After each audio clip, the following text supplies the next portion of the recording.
আসসালামু আলাইকুম রহমতুল্লাহ। আমরা প্রথমেই বাংলাদেশের আপসহীন সংগ্রামের প্রতীক দেশনেত্রী বেগম খালেদা জিয়ার জন্য আল্লাহর কাছে দোয়া করছি।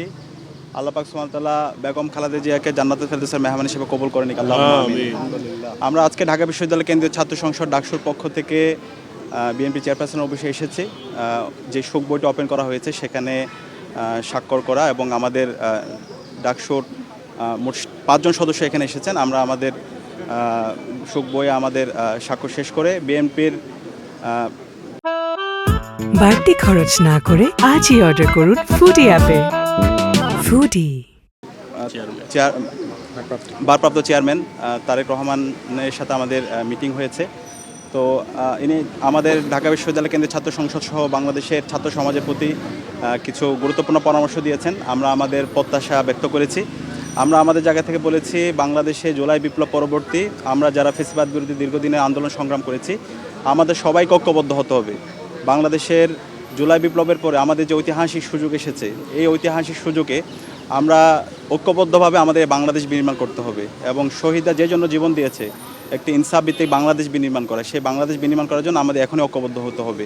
তো সেই জায়গায় তিনি আমাদের সাথে ঐক্যমত পোষণ করেছেন এবং বাংলাদেশের সকল রাজনৈতিক দল, বিএনপি, জামাত সহ এনসিপি এবং ছাত্র সংগঠন, ছাত্র শিবির, ছাত্রদল সহ সকল সংগঠনকে একসাথে নিয়ে কাজ করার ব্যাপারে আমাদেরকে পরামর্শ দিয়েছেন। তো ঢাকা বিশ্ববিদ্যালয় কেন্দ্রীয় ছাত্র সংসদের পক্ষ থেকে আমরা সবাইকে আহ্বান করছি, আমাদের বিপ্লব পরবর্তী আজকে 16 মার্চ পার হয়েছে, আমাদের মধ্যে অনেক বিভাজন তৈরি হয়েছে। সেই বিভাজনের সুযোগ নিয়ে আজকে পতিত ফ্যাসিস্টরা এবং এখানে দিল্লির তাবেদাররা তারা বিভিন্ন ধরনের ষড়যন্ত্র এবং চক্রান্ত করছে। আমাদের এখনই সময় একটু ঐক্যবদ্ধ হওয়ার। আমরা গত 16 বছরে আমরা ভোট দিতে পারিনি, বাংলাদেশে যারা তরুণ প্রজন্ম আছে তারা ভোট দিতে পারেনি। তো একটি ফ্রি, ফেয়ার, ক্রেডিবল নির্বাচনের জন্য আমাদেরকে ঐক্যবদ্ধ ভূমিকা পালন করতে হবে এবং এই জুলাইয়ের শহীদদের যে স্বপ্ন, সেই স্বপ্নের বাংলাদেশ বিনির্মাণ করার জন্য আমাদেরকে ঐক্যবদ্ধ হতে হবে এবং পতিত ফ্যাসিস্টদের যে বিচার, সেই বিচারের প্রশ্নে আমাদেরকে ঐক্যবদ্ধ হতে হবে। একই সাথে আমাদের যে গত 16 বছরে রাষ্ট্রীয় কাঠামো, সকল প্রতিষ্ঠানগুলোকে যে ভেঙে চুরমার করে দেওয়া হয়েছে, সেই প্রতিষ্ঠানগুলোকে নতুনভাবে বিনির্মাণ করার জন্য, জুলাইয়ের সনদ বাস্তবায়ন করার জন্য এবং এই নির্বাচনে জুলাই সনদের যে গণভোট হবে, সে গণভোটকে হাক বিজয় করার জন্য আমাদেরকে ঐক্যবদ্ধ হতে হবে। তো আমরা আশা করছি, যেহেতু বাংলাদেশের সকল রাজনৈতিক দল, ছাত্র সংগঠন এবং ফ্যাসিবাদ বিরোধী সকল সংগঠন ঐক্যবদ্ধ হয়েছে, সুতরাং বাংলাদেশ আর কখনো পথ হারাবে না। আর একই সাথে আমাদের এই বাংলাদেশের রাজনীতি হচ্ছে বাংলাদেশপন্থী রাজনীতি। বাংলাদেশকে ধারণ করা, বাংলাদেশের মাটি ও মানুষকে ধারণ করা, দেশের স্বাধীনতা, সার্বভৌমত্ব, অখণ্ডতাকে ধারণ করা, ভারতীয় আধিপত্যবাদের বিরুদ্ধে সবসময় প্রতিবাদ প্রতিরোধ জারি রাখা। যেই রাজনীতি শহীদ জিয়া এবং বেগম জিয়া আমাদেরকে দেখিয়েছেন, সেই রাজনীতি বিনির্মাণ করাই হচ্ছে আমাদের আগামীর বাংলাদেশের রাজনীতি। তো সেই বাংলাদেশের রাজনীতি বিনির্মাণ করার জন্য আমরা ঐক্যবদ্ধভাবে লড়াই চালিয়ে যাব। একই সাথে শহীদ ওসমান হাদির বিচারের প্রশ্নে আমরা কথা বলেছি। শহীদ ওসমান হাদি যে আধিপত্যবাদের বিরুদ্ধে, আগ্রাসনের বিরুদ্ধে কথা বলতে গিয়ে তিনি শহীদ হয়েছেন এবং শহীদ ওসমান হাদিরকে যারা গুলি করেছে এবং এই হত্যাকাণ্ডের সাথে যারা পরিকল্পনাকারী, যারা পরামর্শ দিয়েছে, তারা এখন পর্যন্ত অ্যারেস্ট হয়নি।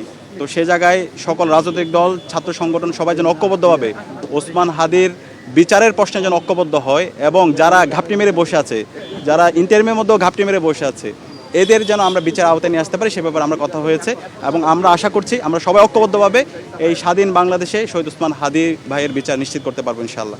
বাংলাদেশপন্থী যে রাজনীতি, আমরা যারাই দীর্ঘ ফ্যাসিবাদ বিরোধী আন্দোলন করেছি, জুলাই বিপ্লব পরবর্তী আমরা সবাই যেন ঐক্যবদ্ধভাবে আমরা আমাদের রাজনীতি করি। এবং তিনি এটাও বলেছেন, আমাদের এই যে নিজেদের মধ্যে গণতান্ত্রিক সৌন্দর্য হচ্ছে এটা, আমাদের নিজেদের মধ্যে নিজেদের রাজনীতি থাকবে, রাজনীতি নিয়ে বিভাজন থাকবে, কিন্তু বাংলাদেশ প্রশ্নে, জুলাইয়ের প্রশ্নে যেন আমরা সবাই ঐক্যবদ্ধ থাকি। তো সেই জায়গায় আমরা ঐক্যবদ্ধভাবে কাজ করার ব্যাপারে সবাই একমত আছি এবং ইনশাআল্লাহ আমরা কথা দিচ্ছি বাংলাদেশের সকল ছাত্র সমাজকে সাথে নিয়ে বাংলাদেশপন্থী রাজনীতি বিনির্মাণ করার জন্য এবং জুলাইয়ের শহীদদের আকাঙ্ক্ষার আলোকে একটা ইনসাফ ভিত্তিক বাংলাদেশ বিনির্মাণ করার জন্য এবং পতিত ফ্যাসিস্টদের বিচার করার জন্য এবং ওসমান হাদির যারা হত্যাকারী তাদের বিচার প্রশ্নে আমরা সবাই ঐক্যবদ্ধভাবে আমাদের লড়াই সংগ্রাম জারি রাখবো ইনশাআল্লাহ।